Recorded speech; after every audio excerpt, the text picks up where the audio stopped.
A Cottonwood Heights woman has been booked into jail accused of killing her husband. His special Sandra Adams was the only reporter on scene when the suspect was taken to jail. Matthew Johnson was a dedicated soldier, a devoted father, and a man committed to his country. On September 20th, 2024, he was expected to return home, but he never did. At first, his absence seemed unusual, but not alarming. Maybe he had been called away for duty or something had come up. But when he failed to report to work at his base, concern quickly grew into fear. Days later, investigators uncovered chilling evidence inside his home. A large bloodstain hidden beneath the bed, signs of a frantic cleanup, and a brand new mattress delivered just days after he vanished. The shocking discovery pointed to something far more sinister. Matthew Johnson had disappeared, and all signs suggested foul play. Welcome to Urban Crime Stories. Please subscribe and hit the notification bell for upcoming episodes. On September 23, 2024, Jennifer Gledhill reported her husband, Matthew Johnson, missing after he failed to show up for duty at his Utah National Guard unit. Johnson, a dedicated serviceman, had always been punctual and reliable, making his sudden absence concerning to both his colleagues and family. His wife claimed she had no idea where he was, and her report prompted an immediate investigation by authorities. At first, there was little reason to suspect anything unusual beyond a standard missing persons case. However, as detectives delved deeper, inconsistencies in Jennifer's statements began to raise red flags. As law enforcement worked to locate Johnson, an unexpected breakthrough came weeks later when an informant stepped forward with shocking allegations. This individual, who admitted to having an affair with Jennifer Gledhill, told police that she had confided in him about details of Johnson's fate. According to the informant, Jennifer visited his home on September 22nd and allegedly revealed that Johnson had confronted her 2 days earlier, on September 20th, after discovering her infidelity. She claimed that during the heated argument he had yelled at her, enraged over the betrayal. Investigators now had a possible motive to consider. If Jennifer's husband had uncovered her affair, had she resorted to extreme measures to silence him? The case took a drastic turn when the informant provided further details, stating that Jennifer had allegedly confessed to being responsible for Johnson's demise. Authorities swiftly moved to verify the claims, retracing Jennifer's movements and searching for evidence that could support or contradict the informant's statements. On October 2nd, 2024, law enforcement officials arrested Jennifer Gledhill on charges of murder and obstruction of justice. As they interrogated her, they pressed for answers about why she had not only taken Johnson's life, but had also gone to the authorities to report him missing. Was it a misguided attempt to create an alibi? Did she believe she could manipulate the investigation in her favor? Detectives were determined to uncover the full truth behind her actions. The boldness of her decision to involve the police in a case she was allegedly responsible for left many stunned. If the accusations were true, it suggested a calculated effort to mislead investigators and avoid suspicion. People close to the couple struggled to comprehend how a woman who had shared years of marriage with Johnson could not only end his life, but also attempt to portray herself as a concerned spouse searching for answers. The case quickly became a topic of intense discussion as friends, family, and community members speculated about Jennifer's mindset and motivations. As investigators continued piecing together evidence, they faced critical questions. What had truly happened between Jennifer and Matthew Johnson on September 20th? Had the confrontation escalated into violence, or had Jennifer planned his demise in advance? Authorities combed through phone records, surveillance footage, and forensic evidence to build a comprehensive timeline of events. Every piece of information they uncovered brought them closer to understanding the truth behind Johnson's disappearance and death. With Jennifer Gledhill now in custody, the legal process began. Prosecutors prepared their case intent on proving her culpability, while Jennifer's defense team worked to challenge the allegations. The case would eventually play out in court, where the shocking betrayal, the affair, and the tangled web of lies would come under intense scrutiny. For those who had known Matthew Johnson as a dedicated soldier, husband, and friend, the question remained: why would Jennifer do such a thing? And how had she found the audacity to not only commit the crime, but also report her husband missing in an attempt to conceal her role. Matthew Johnson, a dedicated member of the Utah National Guard, was born in the early 1970s. From a young age, he displayed ambition and determination, setting his sights on a life of service.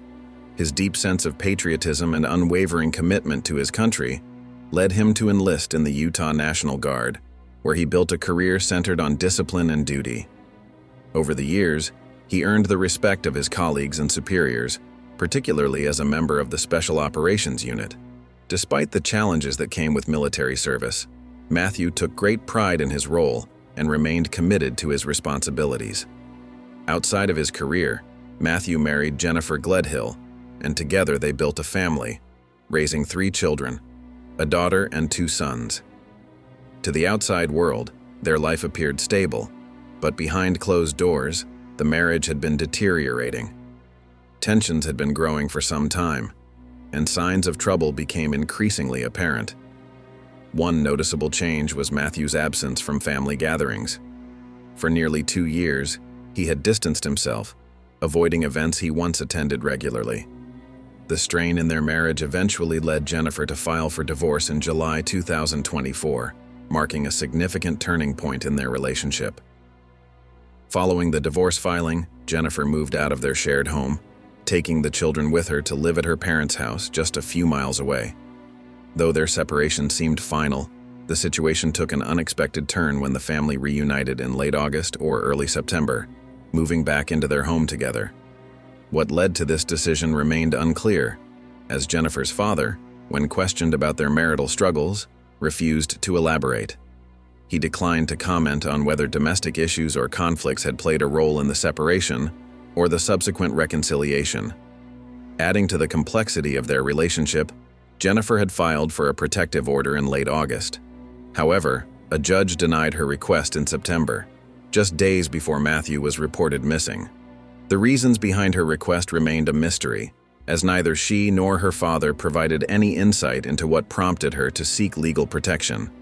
It was also unclear why she had mentioned specific names in the protective order. The lack of information left many wondering what had been happening behind closed doors in the weeks leading up to Matthew's disappearance. Despite any personal struggles he may have been facing, Matthew remained dedicated to his military career. However, he had been dealing with the effects of post-traumatic stress disorder, a condition that many servicemen in high-risk roles experience. Whether his mental health played any role in the turmoil within his marriage was uncertain, but those who knew him believed he was doing his best to balance his personal and professional life. For those closest to him, there were no obvious signs that anything was drastically wrong in the days leading up to his disappearance. On September 20th, 2024, Matthew vanished without a trace. He failed to report to work at his unit, something that was entirely out of character for him. When he did not show up for duty on September 23rd, his wife, Jennifer, contacted the authorities to report him missing. Investigators quickly launched a search, but the circumstances surrounding his disappearance were unclear. With Jennifer's recent protective order request, their past marital issues, and the sudden reconciliation, law enforcement began piecing together the events leading up to his vanishing. Matthew's life seemed to be returning to normal before he went missing, but the unfolding investigation painted a different picture, one filled with unanswered questions, conflicting narratives, and a looming sense that something far more sinister had taken place. The case would soon take a shocking turn as law enforcement uncovered information that pointed to a darker truth behind his sudden disappearance. As the investigation into Matthew Johnson's disappearance began, authorities grew increasingly concerned about the possibility that he had met a fatal end. One of their primary objectives was to locate his remains, but the search for a burial site proved to be challenging. Law enforcement officials believed that finding Johnson's body would provide the strongest evidence in determining whether a crime had been committed. However, despite extensive efforts, locating his grave remained elusive. In their pursuit of answers, investigators obtained a search warrant for the home Matthew and Jennifer had recently shared. Inside, they discovered troubling evidence that suggested a violent incident had taken place. A large blood-stained area was found on the master bedroom carpet, hidden beneath the bed. Additional traces of blood were located on the bed frame slats, further supporting the theory that something had occurred within that room. The evidence pointed to an attempt at an extensive cleanup. Officers noted that bleach had been used on the walls and carpet, and various cleaning supplies had been employed in an effort to remove any remaining traces of what had happened. A key piece of evidence that raised even more suspicion was the discovery of a new mattress inside the home. According to phone records, the mattress had been delivered on September 26th, just days after Matthew was last seen. This detail, combined with the forensic findings, led investigators to the growing conclusion that Johnson had likely been slain. Further strengthening their suspicions was the fact that Matthew had not contacted anyone, including his children, since September 21st. His phone had gone straight to voicemail, and there was no indication that he had traveled, used his financial accounts, or engaged in any activity that would suggest he was still alive. After analyzing the evidence, authorities publicly announced that they believed Matthew Johnson was deceased. However, without a body or a confession from Jennifer Gledhill, proving what had happened remained a challenge. Law enforcement officials emphasized that the investigation was ongoing, with their primary focus being on locating Johnson's remains. Despite their growing certainty, Gledhill had not directly admitted to any wrongdoing, and investigators were left piecing together the case through circumstantial and forensic evidence. In the months leading up to Gledhill's arrest, she and Matthew had been entangled in contentious divorce proceedings. As part of those proceedings, Gledhill had requested a protective order against her husband. While the order was initially granted on a temporary basis, it was eventually moved to a separate case for further review. The court examined the evidence she had submitted, including video recordings she had taken of their interactions. However, just 4 days before investigators believed Matthew was slain, a court commissioner ruled that the evidence did not meet the legal definition of abuse under Utah law. The protective order case was dismissed, with the ruling citing that some of the videos lacked context. In one particular video, Jennifer had filmed Matthew rather calmly, cleaning up broken glass from a shattered family photo. The commissioner's ruling suggested that the footage did not indicate a direct threat to her safety. Despite the dismissal of the protective order, the growing tension between Jennifer and Matthew remained a focal point of the investigation. Authorities continued their search for any clue that might lead them to Johnson's body, believing that uncovering his remains would be the key to solving the case. While forensic evidence strongly suggested foul play, the ultimate confirmation would only come when and if investigators could locate his remains. Until then, the search for the truth continued. The search for Matthew Johnson's body remains ongoing, as authorities continue to comb through possible burial sites. His wife, Jennifer Gledhill, is accused of slaying her husband and concealing his remains somewhere in or near Davis County, Utah. Investigators have been relying on cell phone data to track her movements on the night of the alleged crime. According to their findings, her phone was last pinged in the Farmington Bay area before it was turned off.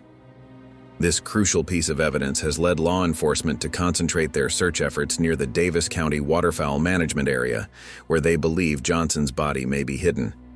As search teams intensified their efforts, only authorized personnel were granted access to certain areas.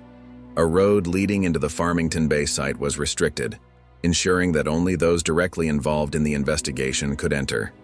Multiple agencies, including the Cottonwood Heights Police Department, officials from Weber County, and volunteers from the Utah National Guard, were present at the scene.